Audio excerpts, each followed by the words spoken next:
अइबो तोरा गौवा के बोरी।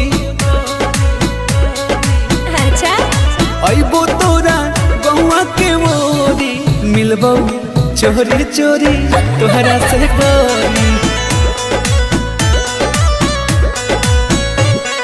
पागल कइले रूपवा बा तोरी। मिलबो चोरी चोरी तोहरा से गोरी। पागल कर देनी की।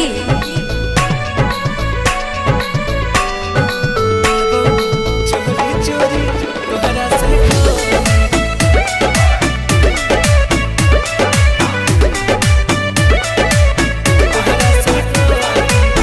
जान हो मिलान होई आज यही शाम के।